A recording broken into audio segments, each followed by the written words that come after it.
All right, coming to you from Long Island. Nice. And Bill Rold, who we can see now, who is not sharing his screen. How are you, Bill? I'm good, right here in Brooklyn. Fantastic. And I introduced our president, Sarah Filcher. We're so glad to have you with us. I'm just going to turn things right over to Art. You're going to be kicking us off. Jennifer, did you want to say a few words? Or I'm sure. Yeah. Thank you everyone for joining. We're super excited on behalf of Davis Polk. This is an event that we look forward to every year. So thank you so much for spending your lunch hour with us and Legal. And I just want to give a quick disclaimer that this meeting will be recorded. I just started recording it. And without further ado, Art, you're up. Thank you, everyone. Okay, thanks. As usual, we start off talking about the Supreme Court of the United States, if it does anything that is significant in LGBT law during the previous calendar year, and it certainly did. As you all recall, we had a big deal decision that we talked about last year because it was pending, Bostock against Clayton County, which was a combination of three cases, all presenting the court with the question whether Title VII, Civil Rights Act of 1964, which bans discrimination because of sex, can be called upon by LGBTQ people to redress claims of discrimination because of their sexual orientation or gender identity. And the short answer is yes, but we got there in a somewhat surprising way. There were a few commentators who speculated that this might be the way the court would handle it, but most people didn't think so, and many people were pessimistic about how it would turn out, given the very conservative cast of the court as of last June, even before Justice Barrett replaced Justice Ginsburg. And yet it was a 6-3 decision. The people who we would expect to have voted for us were Justice Ginsburg, of course, Justice Breyer, Justice Sotomayor, and Justice Kagan, and we got them, but we didn't hear anything from them because the only opinion for the court without any concurring opinions was by Justice Gorsuch, who was appointed by President Trump, his first appointment to the court, to fill the seat that was stolen from Merrick Garland after Justice Scalia passed away early in 2016. And we also got the Chief Justice Roberts. I think people who listened to the oral argument maybe were not all that surprised because there were hints, there were signs in the questioning and the observations by the justices back then when we had live arguments that they might find a way to bring themselves to rule in favor of the employees in these cases. Three cases combined, two about sexual orientation, Gerald Bostock's case against Clayton County, his public employer. He was discharged after he started coaching a gay softball, participating in a gay softball team. And he claimed he was dismissed because of his sexual orientation, that the reason they cited for dismissing him was pretextual. Donald Zarda, who was a skydiving instructor, who was dismissed by Altitude Express out on Long Island, and who sued in the federal district court here in New York. And Amy Stevens, who was a funeral director employed by Harris Funeral Homes in suburban Detroit, and sent a letter to her boss saying that she was transitioning. And the boss said, "Not on my watch." Fired her within weeks. Amy Stevens had been hired as a man, identified as a man, struggled with her gender identity for years, and finally decided the time was right to start transitioning, but she'd better warn her employer that when she was coming back from her August vacation, she would be conforming to the dress code for women at the funeral home rather than the dress code for men, and would be grooming and presenting herself as a woman. But of course, in the way the transition takes place, the surgery comes later. And this boss couldn't tolerate the idea that somebody who was anatomically male would be dressing as a woman as a funeral director at his establishment. So that presented the issue of gender identity. And 2 out of the 3 courts of appeals in these cases had ruled in favor of the employees. The Sixth Circuit ruled in favor of Amy Stevens, although the plaintiff in her case was the EEOC, which sued on her behalf, but she joined as an intervening party, and so she was represented at the Supreme Court. And it's a good thing because the Obama administration, of course, was no longer there once the oral argument took place. And once the oral argument took place, we had a switch by the government. The EEOC was now being represented by the Trump administration, which was arguing on behalf of the employer, actually. But the ACLU was there to answer the call on behalf of Amy Stevens as an intervener, and they were able to participate in the argument and the briefing. In Don Zarda's case, the Second Circuit, reversing circuit precedent, held that sexual orientation discrimination is a form of sex discrimination, relying on alternative theories that had been endorsed by the EEOC back in the Baldwin decision in 2015. In the case of Gerald Bostock against Clayton County, Georgia, the 11th Circuit had reaffirmed its existing circuit precedent, which actually dated back to an old Fifth Circuit decision from before they split up the Fifth Circuit and broke out the 11th Circuit states. Therefore, they were affirming the district court's decision to dismiss the Title VII claim in Bostock's case. So the 3 cases were granted cert. They're argued on the same day, although the sexual orientation cases were argued separately from the gender identity case. Chief Justice Roberts assigned Justice Gorsuch to write the opinion. And I'm glad he did, because the way Gorsuch wrote it, it doesn't really depend on the fact that this is Title VII, an employment discrimination statute, although the hypotheticals he used to explain his reasoning obviously were drawn from employment settings. He used what was characterized as a textualist approach, although Justice Kavanaugh, who's an ardent textualist as well, and Justice Alito, who's also a textualist, disagreed. They said it's not our brand of textualism. Alito actually characterized it as textualism under a pirate flag. But Gorsuch said, look, we accept the employer's argument that sex, when the word is used in Title VII, means biological sex. The sex identified by the anatomy of the newborn baby and entered on their birth certificate, that is sex. But we disagree that that means that Title VII doesn't apply when the discrimination is because of sexual orientation or gender identity. And he said, the reason is it's impossible to discriminate on the basis of sexual orientation or gender identity without taking account of the sex of the plaintiff.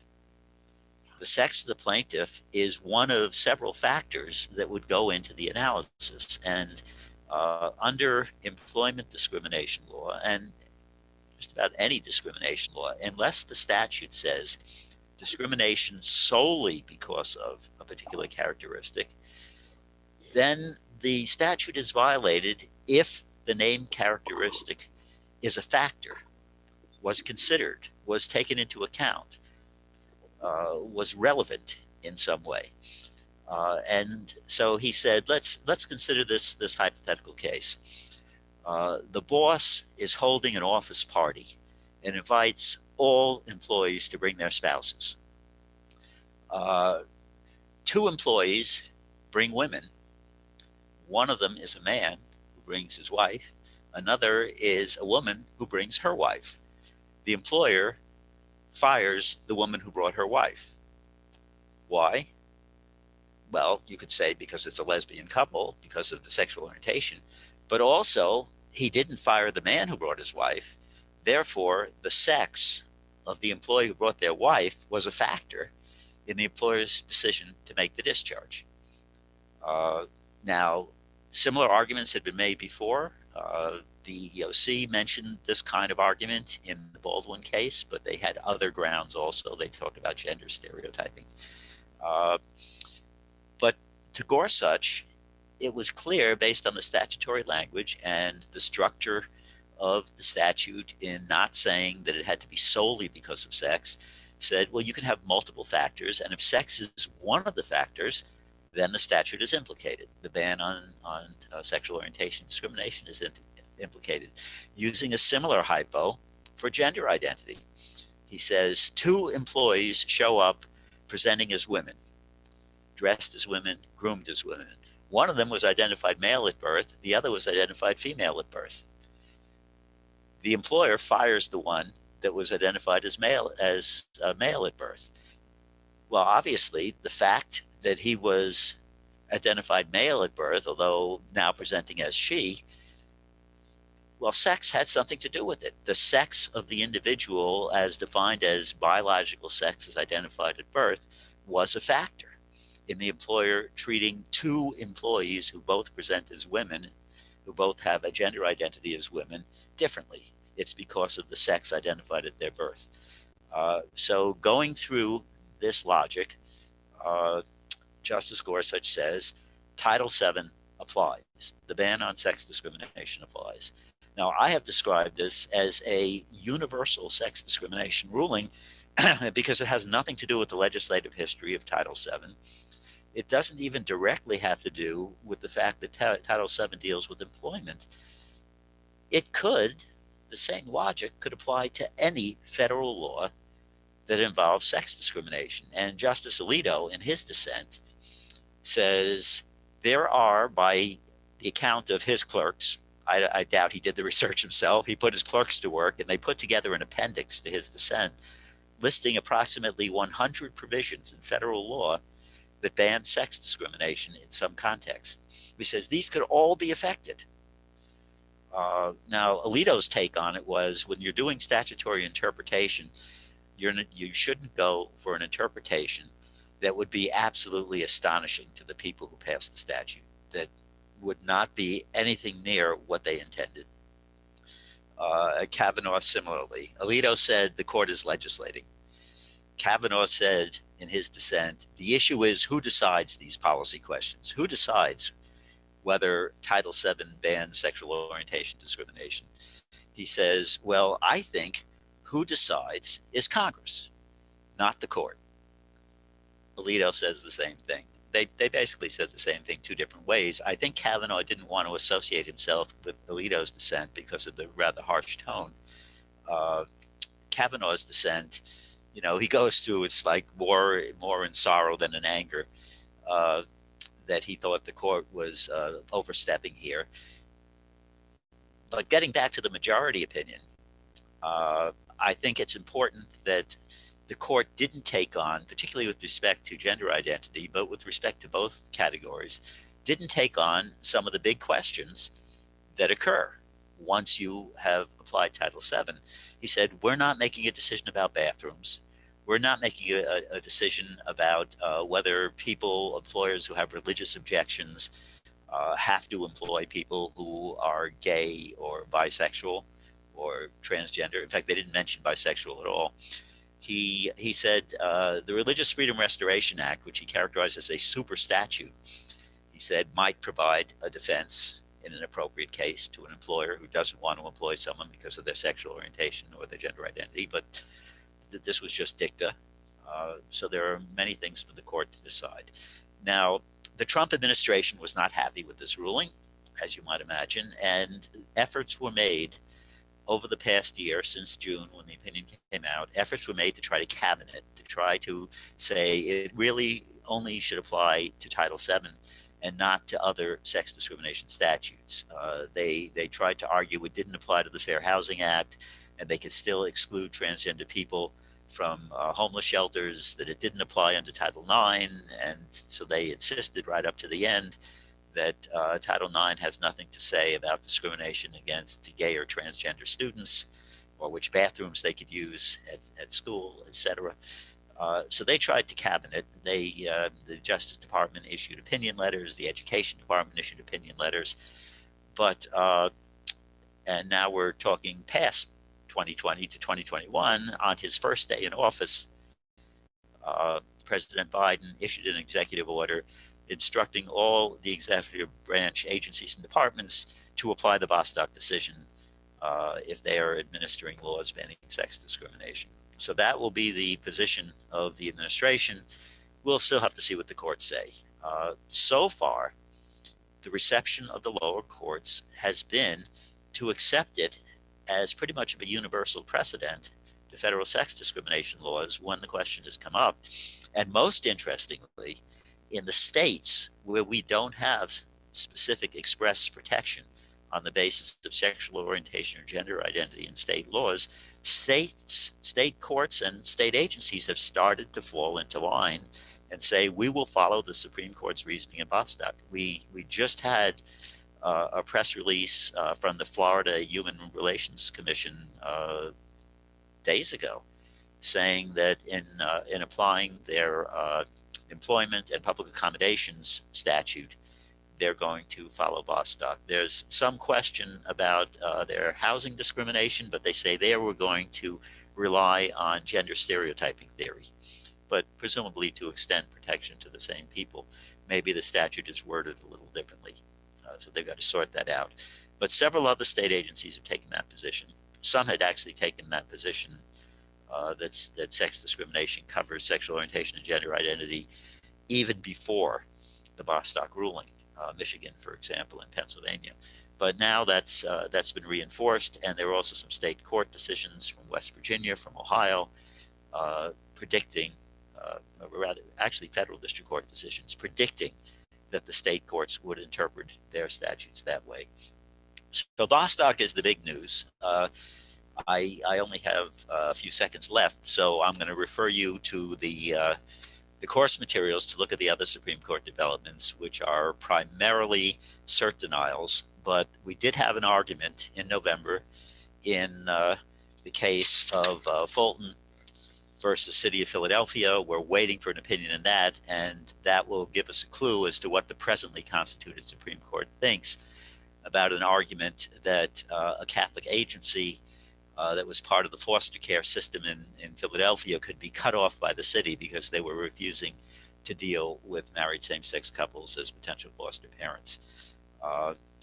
Also, we're eagerly awaiting it, but at the same time, we're awaiting it with some trepidation because this is a Supreme Court that seems to give very broad play to claims of free exercise of religion. So that's my wind up on the Supreme Court for now. And at this point, turn it over to Richard for discussion of litigation against the Trump administration. Thank you so much, Art. And as Art mentioned, you should have received the CLE materials that includes all of the cases that we're discussing here. So first of all, I want to say thank you for inviting me to be part of this panel. And it's so exciting given the all of the positive things that happened last year in terms of development of case law and the Bostock decision and other cases that really have changed how our community interacts with the law and the protections that that apply to us. So it's such a pleasure to be here, and I hope everyone's doing well during these times. Again, my name is Richard Saenz, he, him pronouns, senior attorney at Lambda Legal in the New York office. And in preparing for this panel, I kept thinking about what this past year has meant to our communities. You know, 2020, the year of COVID, the year of so much loss and sadness, yet also those moments of hope and finding new ways to stay connected. I never thought I would be doing a CLE for over 100 people over Zoom. Our community of LGBTQ people living with HIV, and the legal community, we lost great leaders and friends in 2020, including Amy Stevens that Art just talked about, her case as part of the Title VII cases. The Honorable Judge Deborah Batts, the first openly LGBT federal judge, and her nomination and the legacy are an inspiration to so many, particularly attorneys of color and Black attorneys. We lost Larry Kramer, a hero to so many. And also here in New York, we lost Lorena Borjas, who is a trans Latina legend, and her leadership helped with the repeal of the New York State walking while trans ban. And we sadly lost Lorena to COVID. So I want to just mention that as we talk about these developments, because you know, the politics are personal, the law is personal, and we lost so many this past year. So as we just heard, it was a significant, we had a year of significant wins in courts across the country. And I wanted to focus on some cases that came out against the Trump administration. And what I found interesting in thinking about these cases are, you know, we really had to use new claims or whatever claims or arguments we had in our arsenals to fight back against the Trump administration's attempt to use the law to silence and to erase us. And I don't mean that figuratively. I mean, it was literally, they attempted to silence us. So the first case I want to talk about is Santa Cruz Lesbian and Gay Community Center v. Trump. For folks who aren't familiar with this case, just some brief background on it. Former President Trump issued an executive order that would have prohibited federal contractors and grantees from conducting workplace diversity trainings or engaging in grant-funded work that explicitly acknowledges and confronts the existence of structural racism and sexism in our society. So what did that mean? That would include trainings that cover topics such as implicit bias or critical race theory. And in that order, they talked about those things as being divisive and un-American. The order directed agencies to suspend or deny funding to those contractors and grantees who gave trainings on or had activities that covered those topics.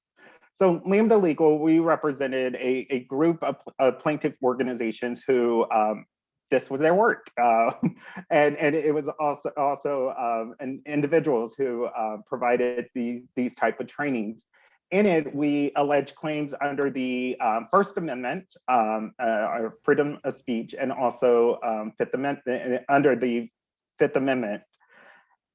And in its ruling that issued a nationwide injunction, the court acknowledged, and I quote from the ruling, "The court agrees with plaintiffs that the government's argument is a gross mischaracterization of the speech plaintiffs want to express and an insult to their work of addressing discrimination and injustice towards historically underserved communities.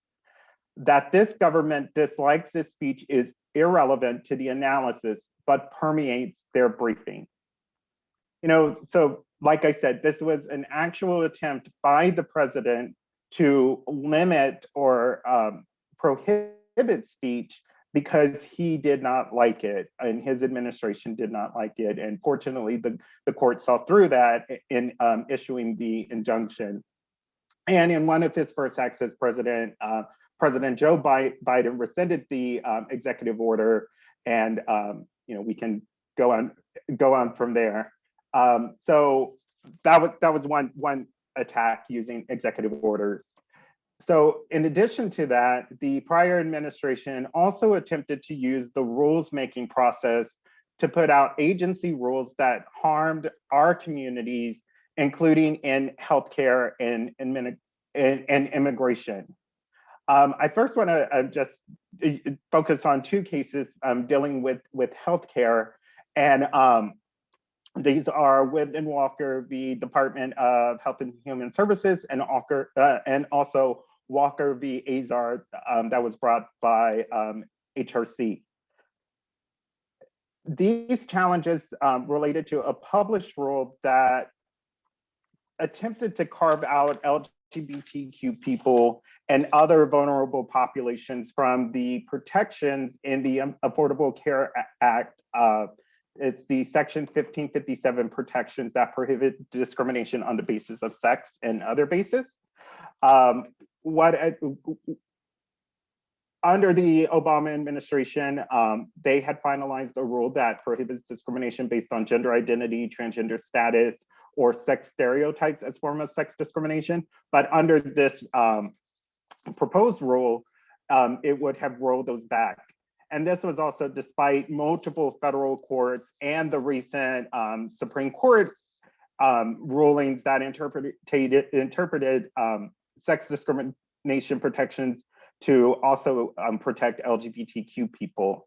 So this challenge, taking a step back, who did this apply to?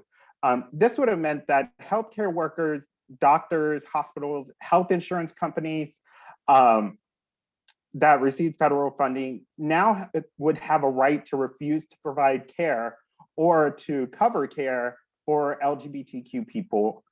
And mind you, this was also happening during the pandemic, for some context.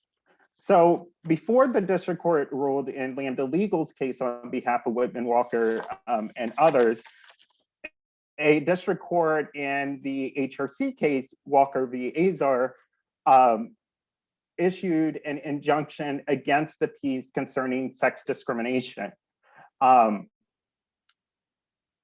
The decision in Walker prevented the Health and Human Services from rolling back the Obama era regulatory definitions of on the basis of sex under Section 5057, which categorizes sex stereotyping and gender identity discrimination as discrimination on the basis of sex. And in Whitman Walker, the court also addressed other issues with remaining provisions, including its elimination on the prohibition on categorical exclusions, elimination of language access protections for people with limited English proficiencies, and the incorporation of religious exemptions that they tried to apply, incorporate religious exemptions from Title IX into the Affordable Care Act. So healthcare, of course, remains a main issue in the political field and the legal field, but I wanted to highlight just some of the claims that were brought in these challenges against some of the changes that were happening at the agency level. And finally, I wanted to briefly discuss a case that to me was very important and bookended all of the attacks that the Trump administration launched against immigrants, and that attacked immigrants directly, and then also our family and friends and community members. This was in their case, Immigration Equality versus the Department of Homeland Security. Lambda Legal, we represented a group of legal and social service providers who provided services to asylum seekers who are LGBTQ or people living with HIV. The rule that we were challenging was set to go into effect in early January. So, we filed this case in late December and trying to prevent it from going forward, because what it really was the Trump administration's attempt to finalize a rule that would have pretty much destroyed the asylum system as we knew it. We called it the death to asylum rule because that's exactly what it would do. It would deny asylum to people who applied for asylum based on fear of persecution due to their gender, including LGBTQ asylum seekers. It added all of these new requirements of procedural requirements of how and when you had to apply for asylum. And what we eventually included in the case was, this horrible rule was coming out, but the person issuing it did not even have the authority to do so. This was Chad Wolf, that some of you might be familiar with.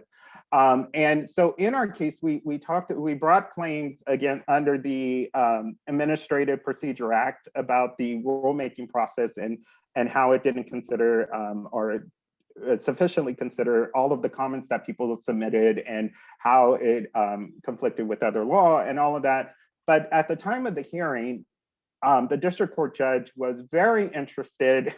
And if you do have time and are interested, look up this case, look up what happened at the hearing, because in his decision, the district court judge said, this is now the 5th federal court to be asked to plow the same ground about Wolf's authority to change the immigration regulations.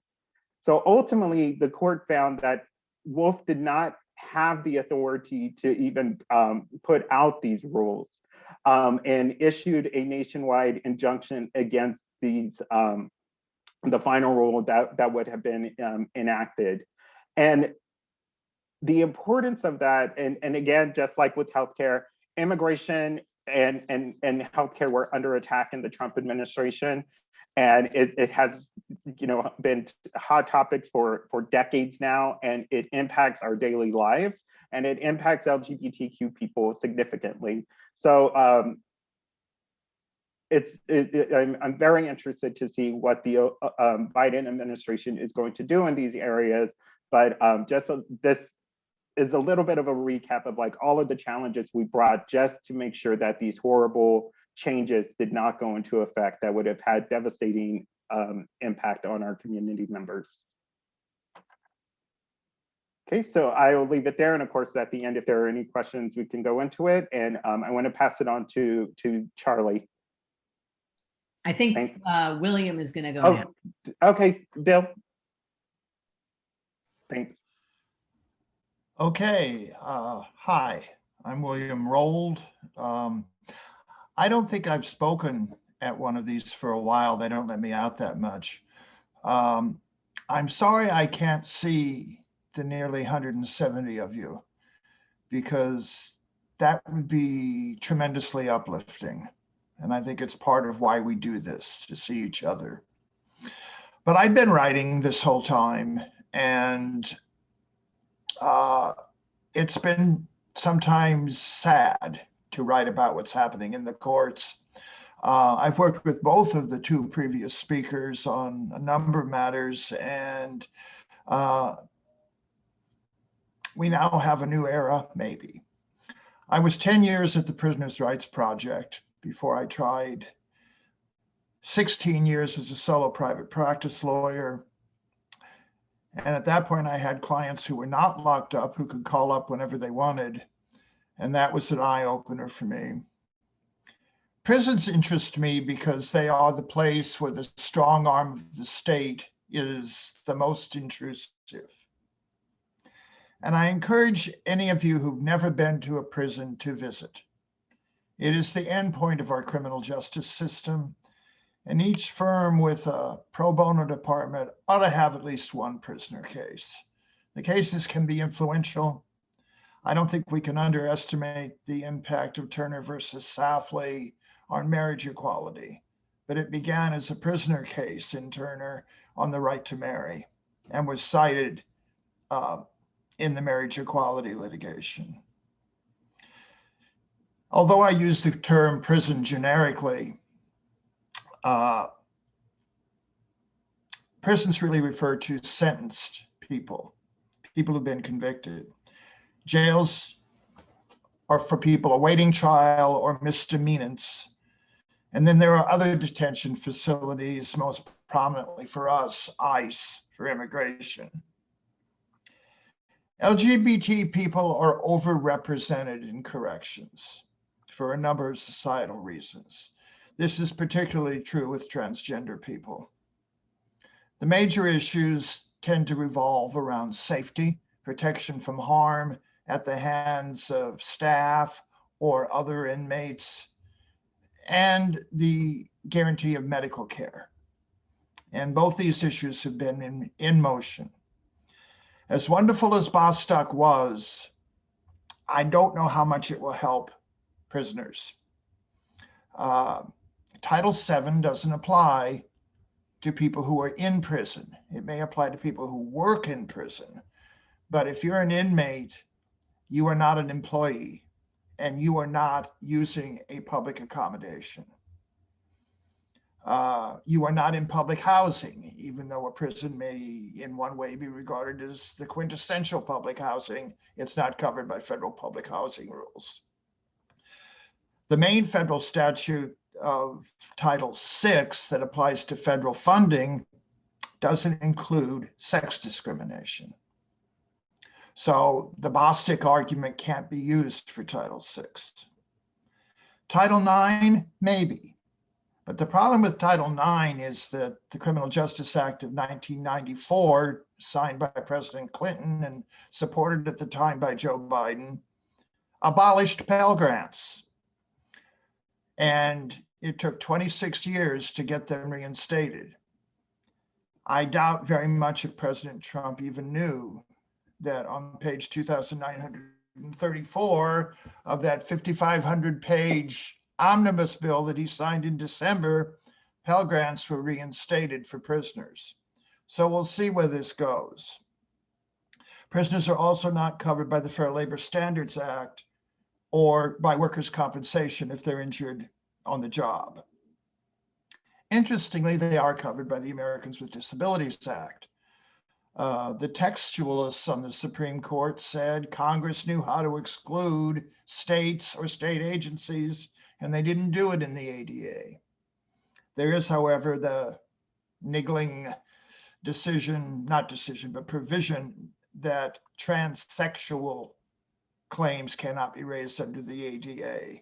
And courts have gone in several directions, none definitively, on whether that includes transgender claims. But the ADA has forced corrections to put in ramps and widen cell doors for wheelchairs and provide durable goods like a double bunk. And it may have some impact with part of transgender transition. The Eighth Amendment prohibits cruel and unusual punishment. You can't do any kind of punishment in jails and detention centers, but by and large, the two standards are treated by the courts as the same. The other major provision is equal protection. Prisoners are not a suspect class, but LGBT prisoners may be a quasi-suspect class and are entitled to heightened scrutiny under equal protection claims. For a long time, it didn't make any difference whether you brought the claim in jail or in prison until the Kingsley case.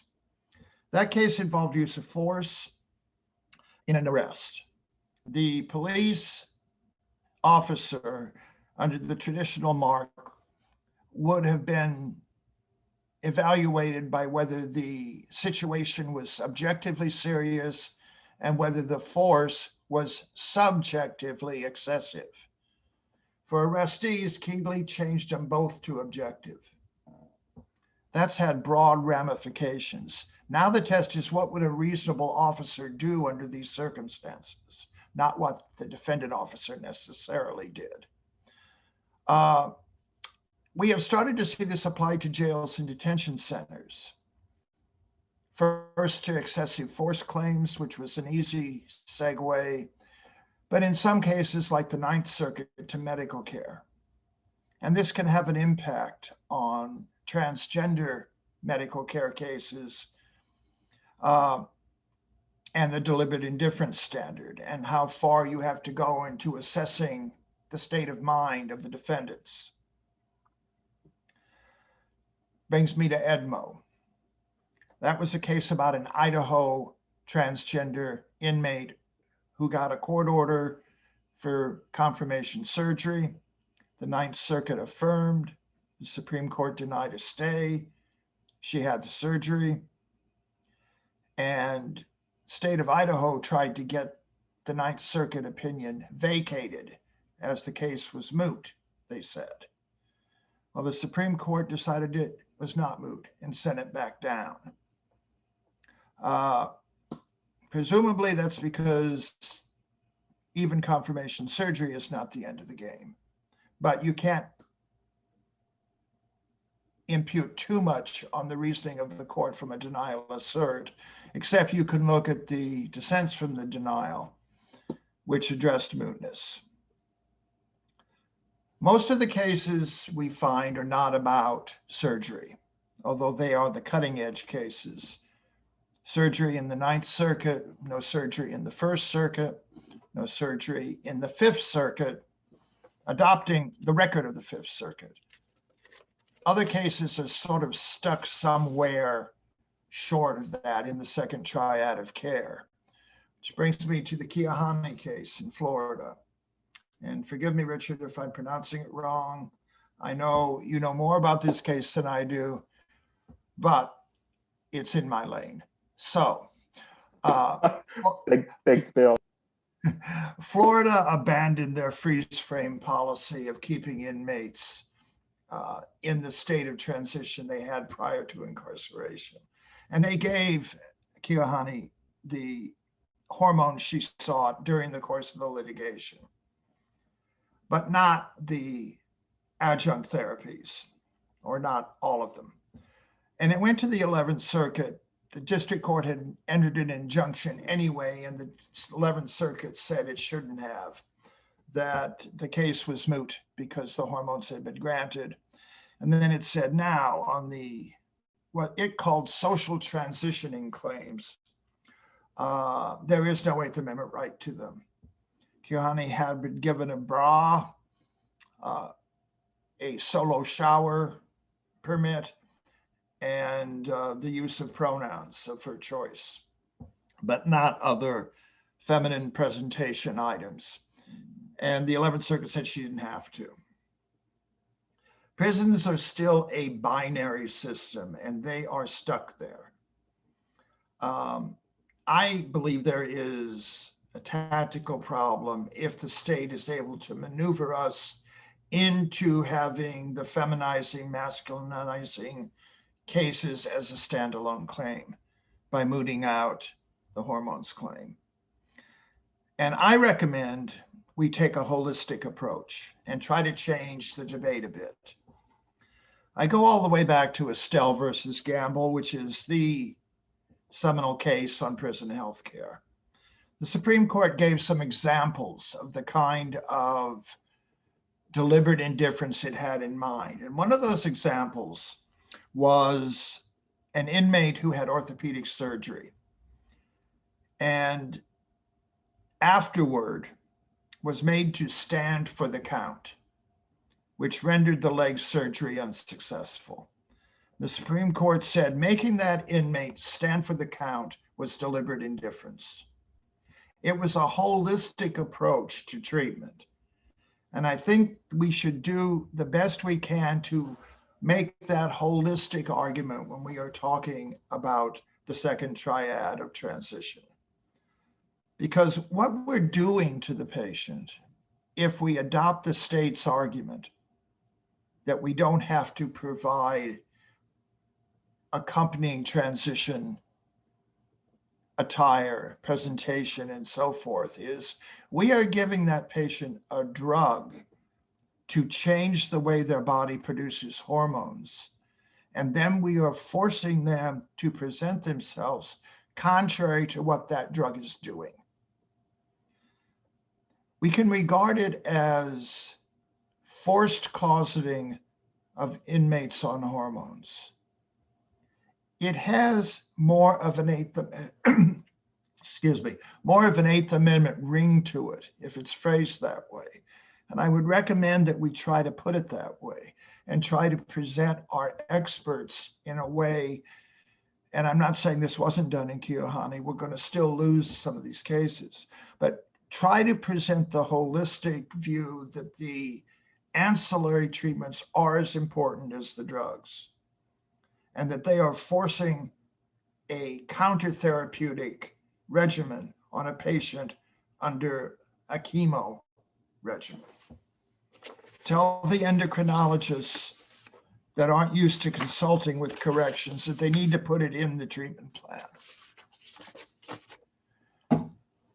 A bit about protection from harm. The courts pretty much universally talk about the Prison Rape Elimination Act as not creating any rights. I think we should push back on that. If you look at the regs promulgated under PREA, they are replete with standards. They also require volumes of reports and studies and audits that can be acquired in discovery. In fact, there's a whole cottage industry out there now that audits Prison Rape Elimination Act compliance for corrections, and they always find it's just fine. We need to think about how we attack those audits, either as scientifically unreliable or as a product of the prison industrial complex designed to always favor corrections. I think we can get to the point where PREA becomes a standard of care in the same way WPATH does for transgender care. Even if it doesn't itself create a cause of action, it is a way of measuring compliance with the duty not to be deliberately indifferent to the safety of these inmates. HIV is a factor for COVID-19, just a couple of words. Prisoners have raised basically 3 ways to try to get out of prison because of COVID, citing HIV as a risk factor. Mostly that's not successful unless the HIV is not well controlled or there are cofactors that present risk. Those cases are brought in the district of incarceration if they arise as a habeas or a conditions of confinement case. The First Step Act also allows inmates to ask for resentencing for health reasons. That goes back to the sentencing judge. If she already granted a downward departure from the sentencing guidelines, it's not likely you're going to get another one, but it's worth trying because it's happened.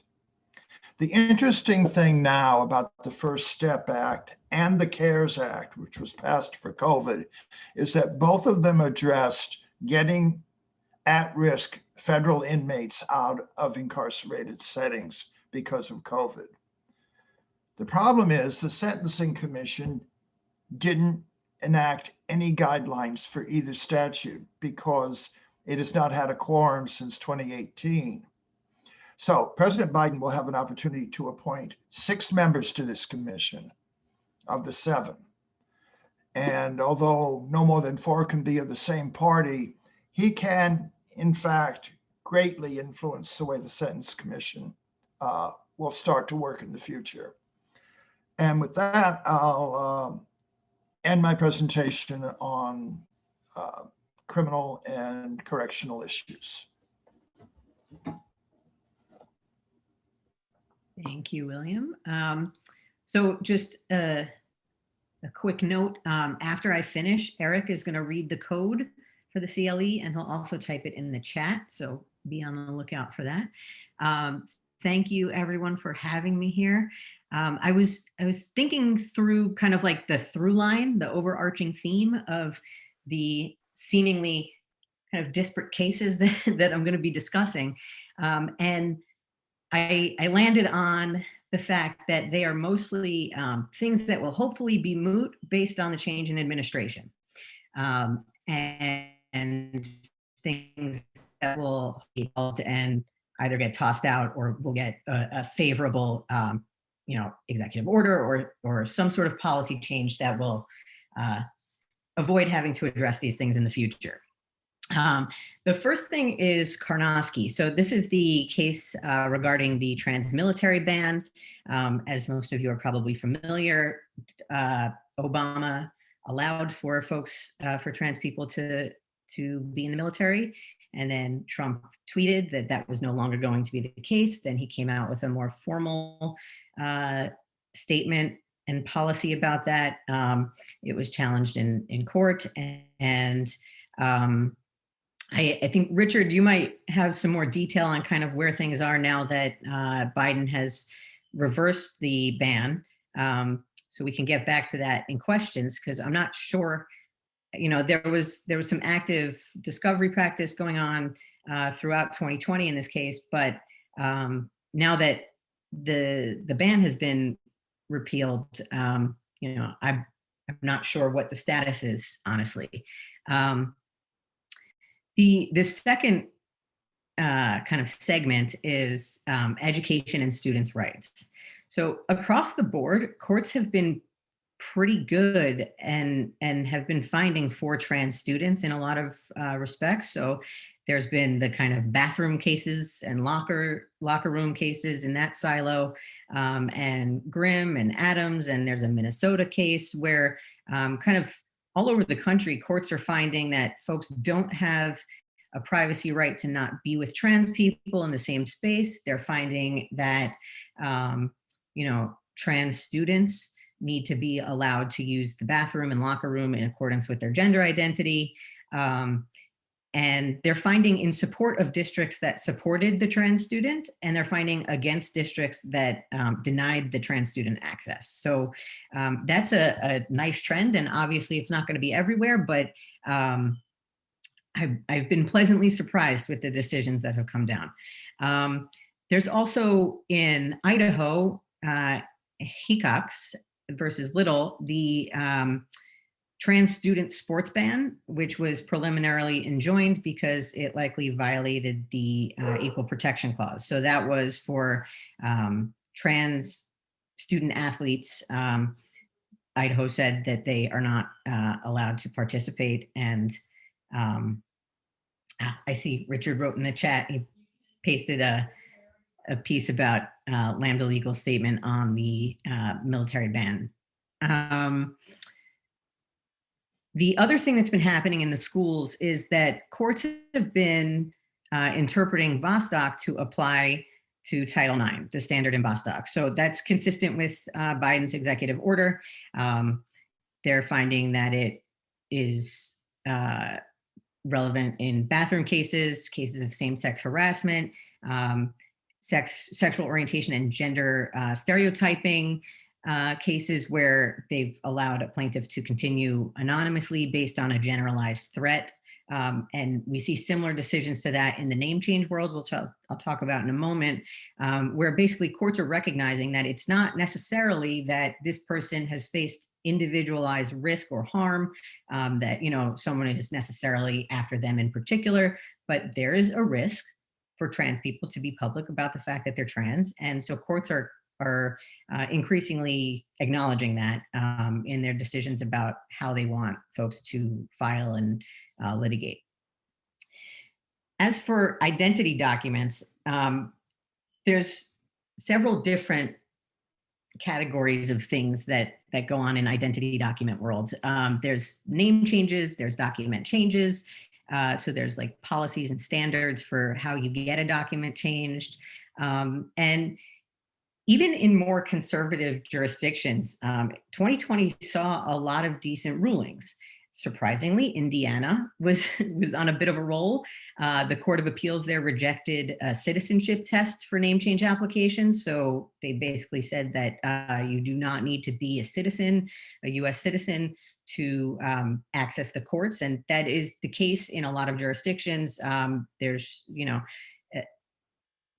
open access to the courts, or there should be, regardless of immigration status. In March, the Indiana Court of Appeals admonished the court for misgendering a name change petitioner and said that they applied the wrong standard to a name and gender change petition. And this was in Indiana, which I was surprised to hear about at the time. And in birth certificate, in Idaho, there was a policy that Idaho enacted that made it virtually impossible to change a birth certificate, made it impossible to change a birth certificate for a trans person. They were sued and told that they need to rethink that. And they created a new policy that did exactly what they were told not to do. So even though it looked facially neutral, it did specifically intend to target trans people trying to change their birth certificates. And so they can't do that. And the states that, there are very few states left that have policies that do not allow for any mechanism for trans folks to change their birth certificates, but they're slowly being knocked down. So Idaho was one of them. Tennessee is in the middle of litigation, and Ohio also had a ban on birth certificate amendments for trans folks, and the court there in December found that that ban violates the 14th Amendment.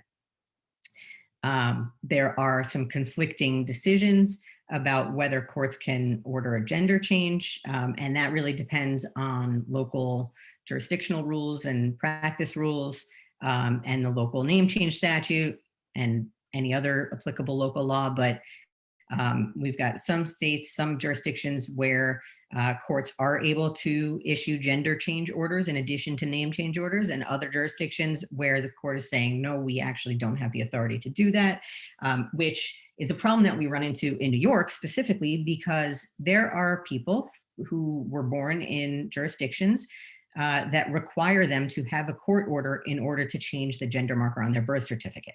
So this puts folks in a position where they either need to travel back to wherever their birth certificate was issued and find local counsel, file in that jurisdiction, or they just can't update their birth certificate, and they have to use their passport in lieu of that because that's a bit easier to amend.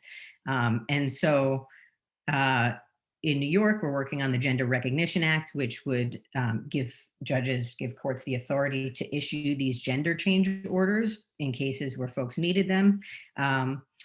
And the other kind of trends that are happening right now are that publication requirements are being removed in a lot of places. So there's an acknowledgement that publication used to be required for name changes in order to notify creditors of the person's new name. And that is no longer how creditors obtain this information. It's a lot of personal information, and it's causing more harm than good.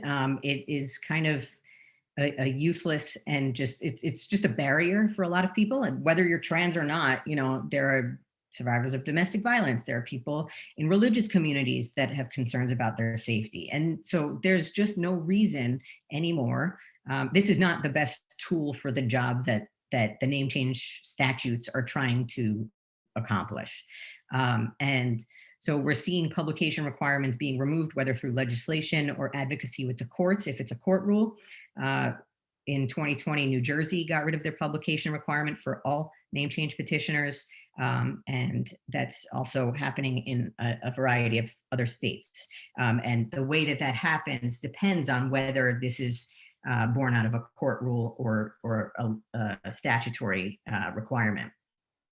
But there are there's a lot of discretion in most jurisdictions for judges to decide, yeah, this is unsafe, I'm not going to make this person publish. There's also a move towards administrative procedures for name changes.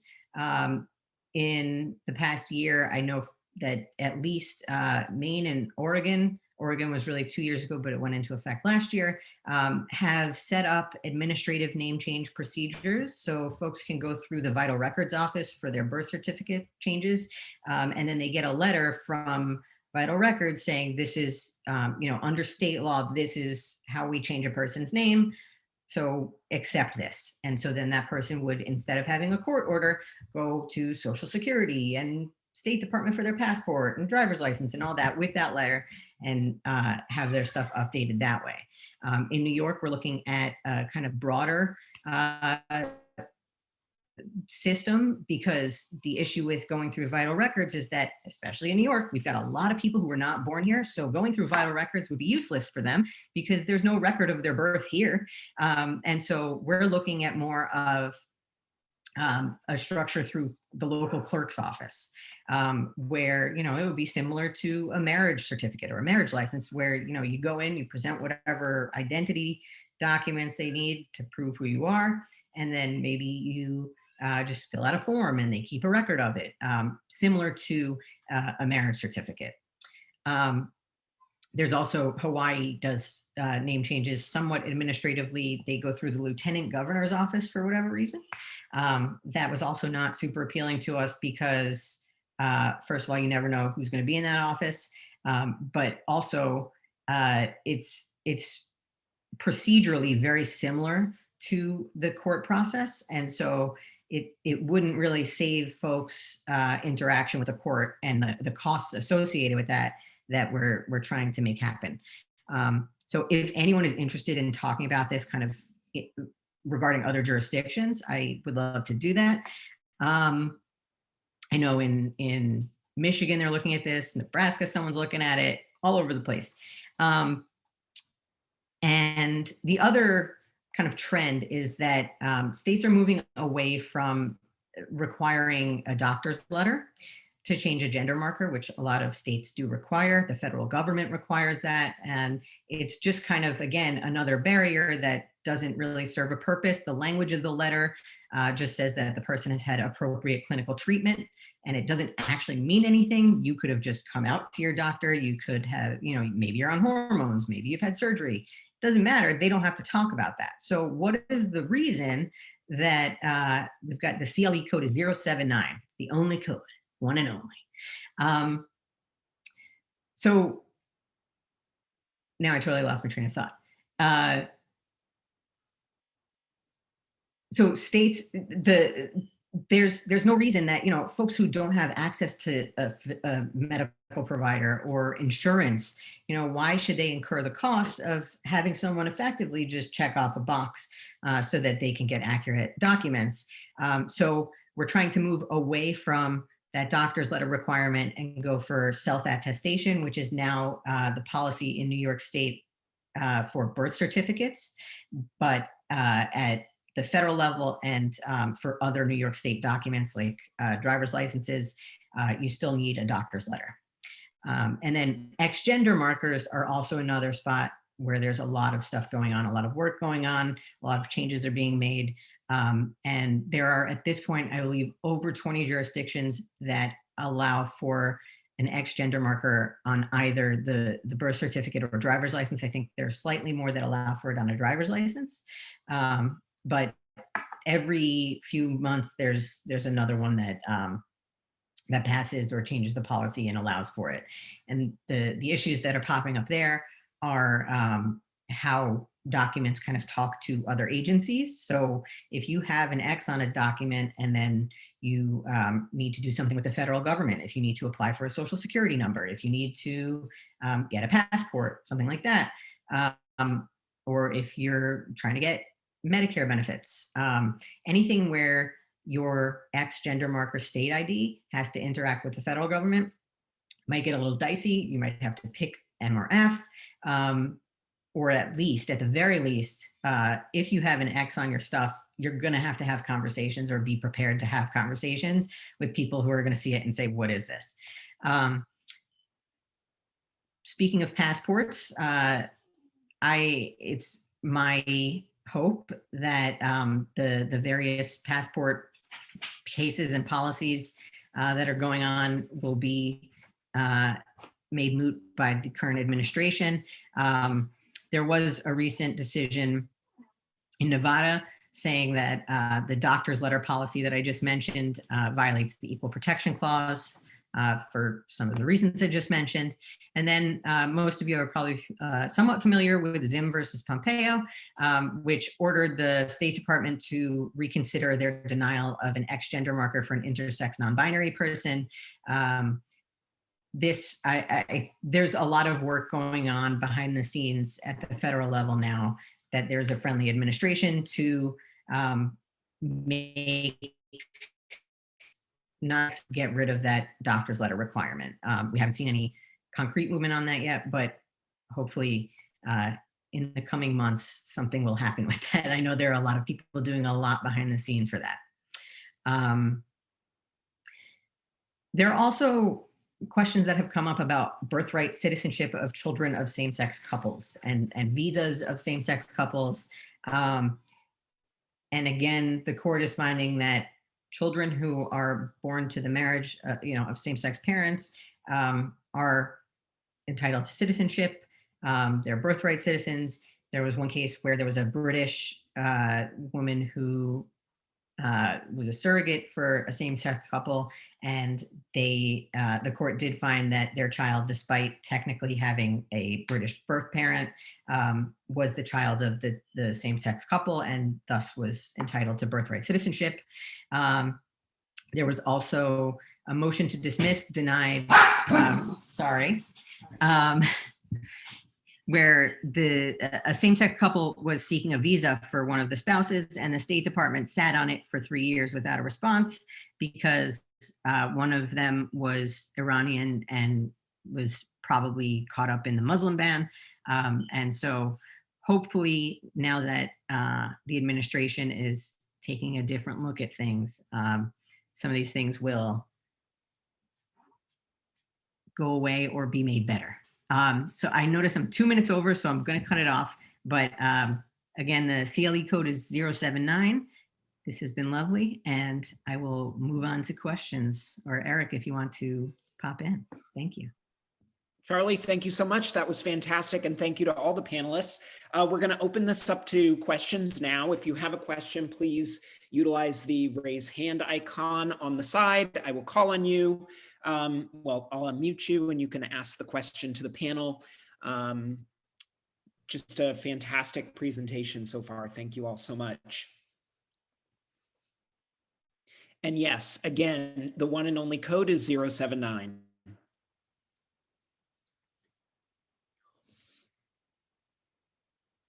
Anyone? Bueller? We might want to tell people, if you're not familiar with Zoom, the reaction icon down at the bottom, if you click that on, you'll see a raise hand function. That's correct. Raise your hand.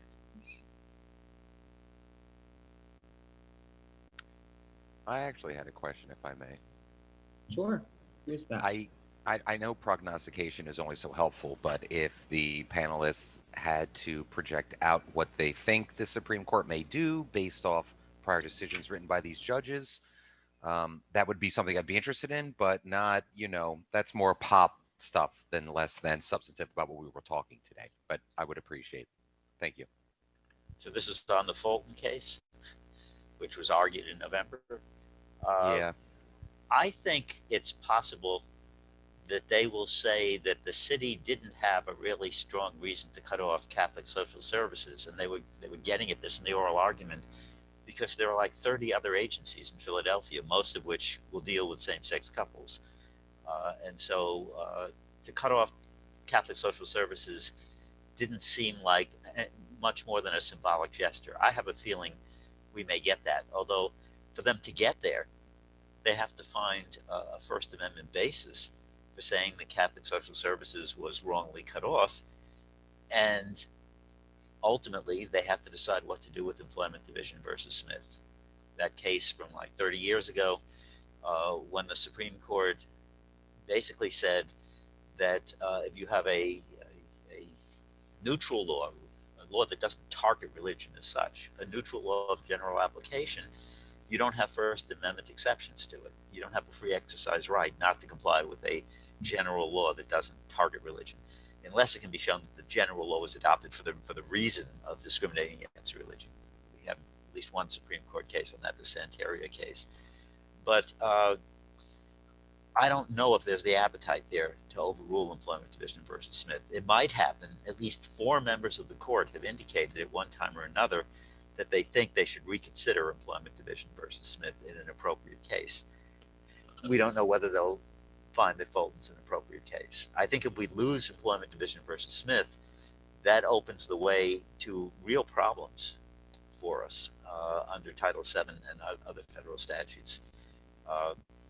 And this is a court that has really gone full bore in favor of a free exercise of religion, which brings me to another Supreme Court case that was decided right at the end of the term in the summer on July 8th, Our Lady of Guadalupe School versus Morrissey Baru, which I didn't discuss during my Supreme Court segment because I ran out of time. This isn't an LGBT case as such, but this is a broadening of the ministerial exception that the court recognized a few years ago to civil rights law. They've said that a religious school can fire or discriminate against an employee under any of the civil rights laws, the Americans with Disabilities Act, any of Title VII, the age discrimination law, if they want to, if it's a ministerial employee. And the question is, who's a ministerial employee? Now, obviously, clergy are ministerial employees. People who are employed by religious schools to teach religion are clearly ministerial employees. But the court rejected the idea, which was suggested below, that someone who's hired to teach secular subjects, who is not specifically hired to teach religion, could also be considered a ministerial employee for these purposes if they have any obligations with respect to religious instruction at all, or even with respect to supervising prayer, or something like that. And if you're going into a parochial school where they're going to say prayers every morning, and they're going to have the teachers take the children to prayer services and things of that sort, the Supreme Court is saying, okay, now they're ministerial employees. We had at least two other decisions which are noted in the materials that I would just point out: the Demkiewicz case and the Starkey case. These are cases where courts are grappling with the issue of the extent of the ministerial exception. The Demkiewicz case, Shandor Demkiewicz was the choir director and organist at a Catholic church, and he married a same-sex partner. He was warned not to by the priest in charge of the church. They said, if you marry a same-sex partner, we've got to fire you. I mean, the archdiocese won't stand for same-sex married couples where one of them's employed here. Mr. Demkiewicz was willing to stand up to that threat. And he got married and he got fired. But he brought a Title VII case, not for his discharge, but because he said he'd been subjected to a hostile environment by the priest, both with respect to his sexual orientation and to the fact that he was rather overweight. And he said this priest was ragging him all the time about his weight, and his weight was due to a medical condition. Therefore, it should be covered as a disability under the Americans with Disabilities Act. And a 2-to-1 panel of the Seventh Circuit agreed with him that the ministerial exception applies to him with respect to hiring and job assignments and discharge and things of that sort. But they said the ministerial exemption does not give a religious employer a free license to subject employees to a hostile environment on grounds covered by civil rights law, which was a rather remarkable decision in light of the way the Supreme Court has been expanding the scope of the ministerial exception. But unfortunately, the Archdiocese was able to get the Seventh Circuit to agree to go en banc in that case. So this very wonderful panel decision was vacated and is being re-argued en banc shortly. The other one, the Starkey case, involves a Catholic school teacher who was totally a secular, in fact, a guidance counselor, and who was discharged for marrying a same-sex partner. And the issue is whether the ministerial exception covers her. She says, I'm just a guidance counselor. The school says, well, the guidance counselor has to be a role model for compliance with Catholic religious doctrine, so we can't have her here. They moved to dismiss her case, and the court said, well, we need discovery here. We need to find out exactly what her job responsibilities were before we can make a definitive determination whether she's covered by the ministerial exception. So it's good that courts are still going to focus on the facts, and that we may actually prevail in a few of these cases. But they put the ministerial exception as an exception on steroids. I wanted to add to that.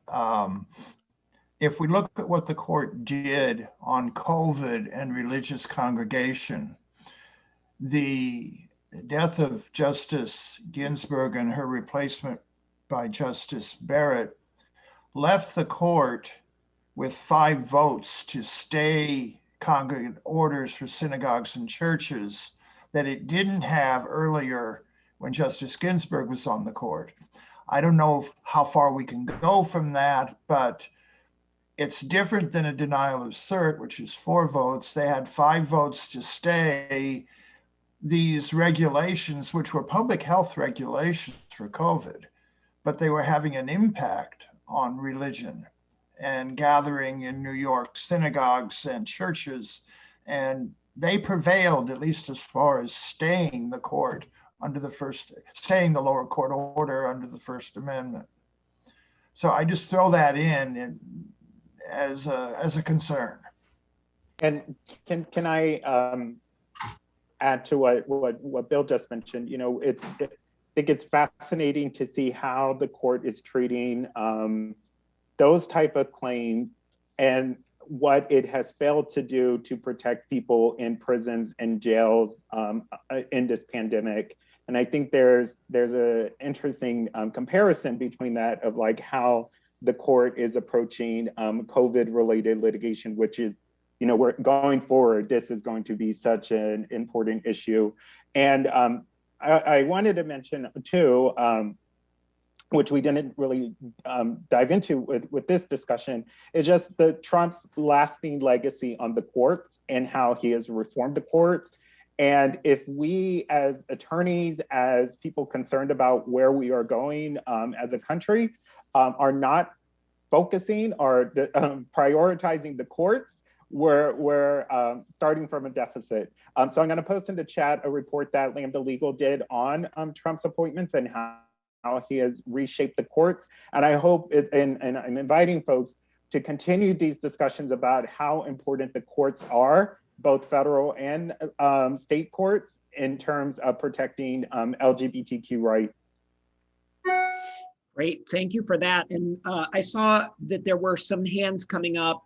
I will just say, there are a lot of vacancies. There are vacancies on the Second Circuit and in New York at district court levels. So if you think you'd be a good judge, we're looking for public interest folks now, apparently. Are there any other questions? Molly, I saw you there for a moment. I don't know if your question was answered. I can ask. I just got nervous, but I'll go for it. Well, welcome. Thanks. First of all, thank you so much to everybody who spoke and organized this. It's been really informative, and I just feel really grateful to be here. Okay, so my understanding is that his administration clarified the way that the word sex would be taken in Title IX. That was kind of taken back with the Trump administration. And now we have this executive order from the Biden administration kind of putting forward I'm trying to remember how you phrased it, it was so good, the universal sex discrimination ruling from Bostock. So I guess my question is, other than watching, and hoping that the courts are following this trend, what's the ideal next step in codifying the Bostock ruling as a universal sex discrimination ruling to prevent this sort of flip-flopping in the future and like losing the momentum that we have now? The answer is enacting the Equality Act. But as long as we have the filibuster in the Senate, we're not going to get the Equality Act because it'll be blocked by the Republicans. But it's, some people have said, well, now that we have Bostock, we don't need the Equality Act. We do need the Equality Act because, for one thing, it's a Supreme Court decision. Supreme Court can change their mind in a future case. It's better to lock it into a statute. And the Equality Act would put sexual orientation and gender identity into every federal statute that now forbids sex discrimination. So we get the words there. But in addition, it would fill an important gap that there are a few federal anti-discrimination laws that don't include sex. And most notably, the public accommodations provision from the Civil Rights Act of '64, because when the Floor Amendment was presented in the House back in 1964, it was just to amend Title VII. So sex was not added anywhere else in the Civil Rights Act. We have some other statutes that have come along since then that have taken care of that in some regards, but federal public accommodations law still falls short. So the Equality Act would take care of that as well. The Equality Act would also, although I haven't seen, obviously, whatever version of it is going to be introduced in this session of Congress, I don't know if anyone here has seen that, how they're going to deal with religious exemptions. Because Justice Gorsuch made a big deal about this toward the end of his opinion. that the Religious Freedom Restoration Act may trump Title VII in an appropriate case. It would be nice to get something in legislation that would minimize the degree to which that could happen. And there are other things that the Equality Act does. It's a big conglomeration of all kinds of legislation. It's like the gay wish list from Congress. So it would be great if we could get it. Maybe it should be chopped up into pieces, and pieces of it that we can get through, we can get through. But I think that's the best route there. The other thing, of course, is to push at the state level to get state courts and state agencies to adopt the Bostock interpretation to the extent we can, which means people shouldn't always think about running first to federal court.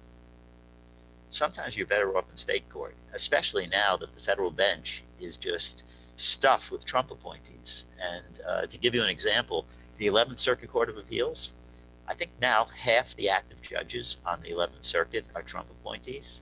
It's amazing because it's a pretty big circuit. And in fact, we had a terrible decision from a 3-judge panel of the 11th Circuit that has 2 Trump appointees on it. Otto against City of Boca Raton, which basically held that banning the performance of conversion therapy violates the First Amendment rights of counselors who want to perform conversion therapy, as long as they're only using talk therapy. They're not asking people to snap rubber bands around their wrist and some of the other things that people have prescribed for curing homosexuality. If it's talk therapy in the 11th Circuit, you can't ban it. And this is sort of ironic because every month in Law Notes, I'm reporting new jurisdictions that have passed bans on conversion therapy. It's like almost every month we have either a municipality or a state. And yet the litigation that's being brought on behalf of the conversion therapy lobby, the counselors and the religious groups, is finding an heir in the 11th Circuit here. And I wouldn't be surprised if that spreads with more of these Trump-appointed judges in other circuits. Great, thank you so much, Art. I answered in the chat that we will be providing this video to folks who attended. So it'll be in the email that goes out thanking you for your for attending. Do we have any other questions? Otherwise, Art, did you want to take a moment to talk about spousal benefits or one of the other topics that we had on the agenda that we haven't covered yet? Yeah, we held some things in reserve if we had time. There's some interesting litigation going on the West Coast concerning a Social Security rule, actually it's in the statute, that in order for a surviving spouse to be entitled to spousal benefits under Social Security, they have to have been married for at least 9 months before the decedent dies. The marriage had to be at least 9 months. We don't want people marrying dying people in order to get Social Security survivors benefits. Well, this causes a problem in various different scenarios. One of them being that in many states, same-sex couples couldn't get married until Obergefell or until the year before Obergefell, when the court denied cert in cases from a lot of circuits. So marriage equality went into effect in some states before Obergefell. And then we had long-time same-sex couples who had lived together in a spousal type relationship for many years. And then one of them died, and this was long before marriage equality was available in their jurisdiction. How about retroactively applying Obergefell to say that they would have married, and if they would have married, and they had all the indicia, and they're not in a common law marriage state, so they can't claim it based on that, maybe the surviving spouse should be able to get survival spouse benefits. And that can be a big deal for people. If they didn't independently qualify for Social Security, a surviving spouse can continue getting the payment that their deceased spouse was getting.